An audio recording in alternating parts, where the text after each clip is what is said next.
inspiring to his juniors and their spouses. He ensures not only their professional well-being but also their personal well-being. He's been extremely kind to his staff and also their children.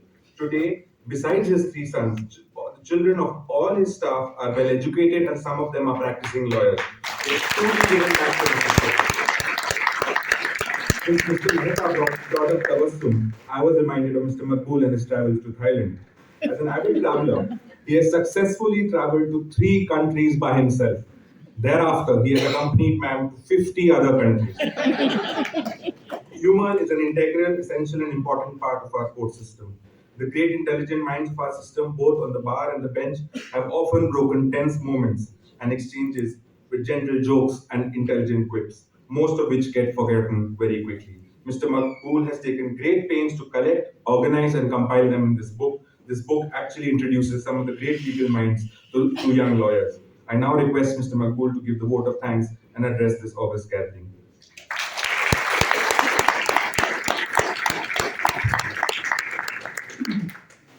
Good evening. Let me start this evening with a couplet from Ghalib for all my seniors and friends who have accepted my request for this book release. Let me dedicate this couplet to the entire audience. वो आए घर में हमारे खुदा की कुदरत है, कभी हम उनको कभी अपने घर को देखते हैं. When I come to my house, it is indeed God's grace. I first look at them who have graced this occasion, and then I look at my house. I am deeply honored to receive my long-standing friend, Honorable Mr. Justice K.V. Vishwanathan, and his beloved wife, who is Jayri, who also joined us today. Justice Vishwanathan has just been elevated from the bar to the bench. A fortune teller has told me that in the year 2030, my friend and my Lord Justice Vishwanathan will become the Chief Justice of India. I am also honored with the presence of my senior Mr. Salman Khurshid. Many of you have not seen him in his young days. I have taken him to several high courts, including Patna High Court, Karnataka High Court, and of course Delhi High Court. And many of the lady members of the bar used to tell me that why have you got a Hollywood actor here instead of a senior counsel?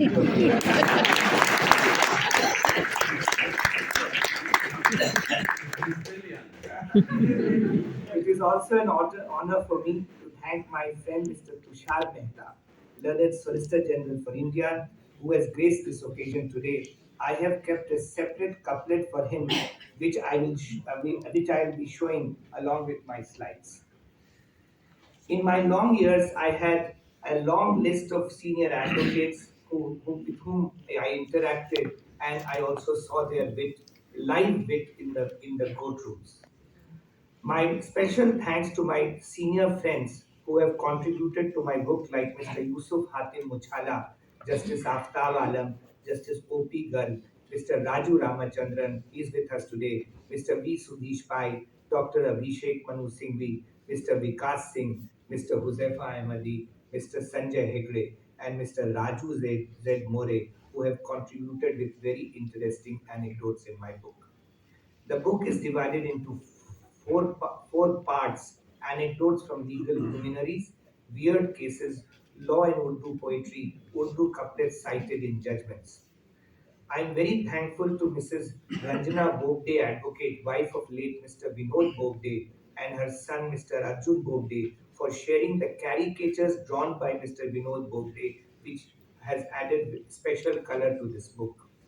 I am thankful to my friend Mr. Hassan Zia and my junior Mr. Saif Zia, advocate, in creating the section on law and Urdu poetry. They helped me to translate the Urdu couplets into English language compiled in this book.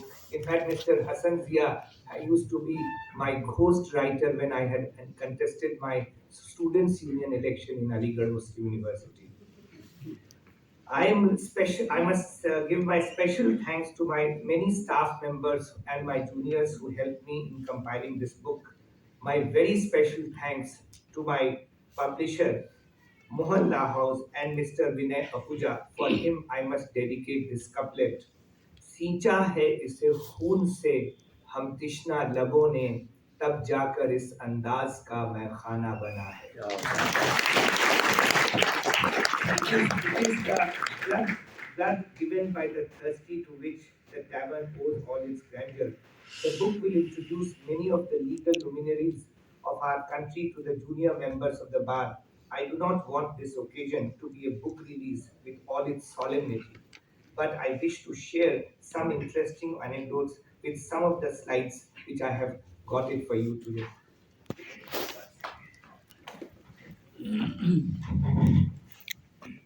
Can we start?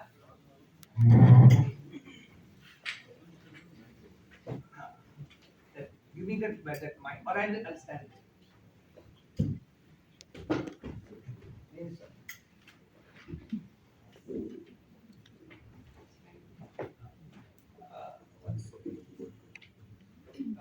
Akbar Allahabadi, who was himself a judge, had written this for us.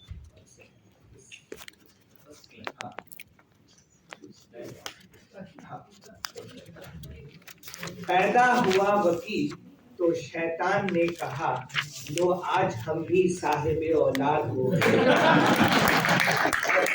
When the first lawyer was born, the gleeful Saturn said that I have also been blessed with an offspring today. Mr. Hashyam Iyengar was a very conventional man and he would not go to anybody's house. But one English friend of his invited him for a cup of tea. He said only on one condition. I will go there. If my cook will go, he will carry his own utensils, take the tea bags and tea with him. So he went there, had a cup of tea, and then a ferocious dog came near his dhoti. So the Englishman said, "Don't worry, barking dogs do not bite." He said, "My friend, he knows the. I know the proverb. You know the proverb, but the dog doesn't know the proverb." This is very interesting.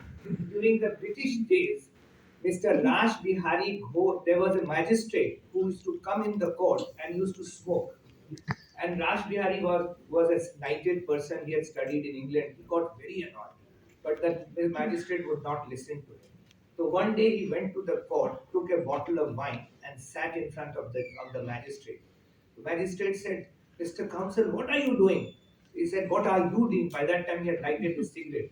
He said, what are you doing? So the magistrate said, here goes out my cigarette. Then he had poured the wine in this, here goes in my wine.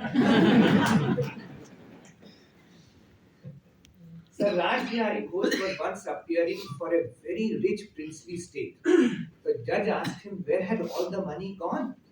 He said, my lord, it went on fast women and slow horses. Sir Walter Colvin and Sir Charles, they used to practice in Allahabad High Court. Walter was very tall and Charles was very short. So Walter one day told him in the bar that I'm thinking of putting you in my pocket. So Sir Charles told him, please don't do that mistake. You'll have more law in your pocket than in your head.